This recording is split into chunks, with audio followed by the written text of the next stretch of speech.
This is performance warm-up for phase 1. Cameron and Haley are jogging 600 meters and then moving over to the fence for forward fence hurdles. We'll do 10 times on each leg. This is a hip mobility drill, trying to keep the torso tall and straight, facing the fence. We open at the hip, bring that knee laterally, and circling around into the H position. Keep the head up and the chin up, and really work on opening up the hip girdle. Then we'll transition into backward fence hurdles.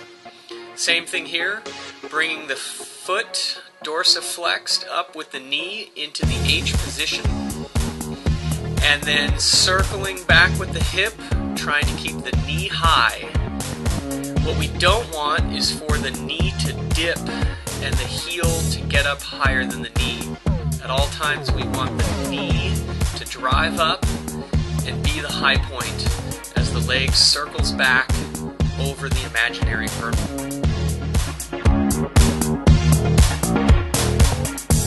From there, we transition over to the over-under hurdle walkovers. We're working on full range of motion, keeping our chest up tall as we pivot on each foot, lifting the knees, and then sitting down onto our heels into the squat. Range of motion is important. We want to keep the chin up and the chest up as we pivot over the hurdle, and then drop our hips down under the hurdle.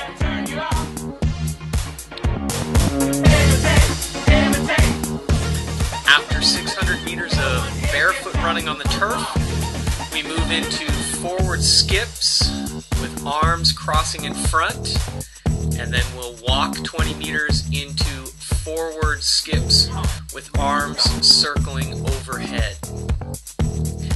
We'll come back across the turf with a lateral shuffle and our arms circling. We'll walk 20 meters and then change directions again, circling the arms up overhead with the shuffle.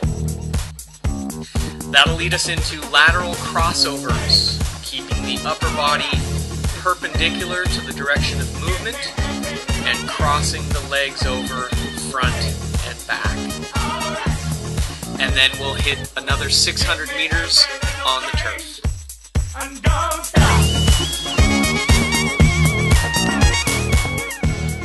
Now it's back to the fence for dynamic stretching and mobility. These are lateral leg swings on the fence. Again, the torso, the chest needs to be facing the fence.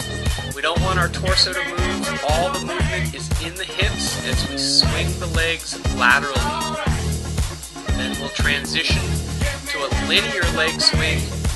Here we want to get that leg up, foot in front of our face.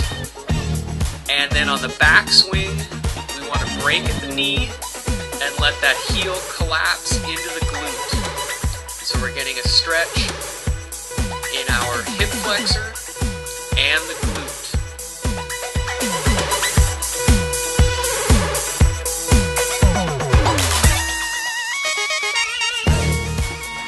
After 600 meters of barefoot running, we're back on the turf for H skips. Here we're working on driving the knee up out of the skip, keeping those toes dorsiflexed, and landing on the balls of our feet. Then it's a heel lift drill, working on activating the hamstring, driving the heels straight up underneath the glute rather than behind the glute. And we'll finish with high knees, trying to keep our posture tall. We don't want to lean back behind our hips. We want to stay tall, activate our hip flexors, pick our toes up into the high knee. And now we're off for a 15 to 25 minute run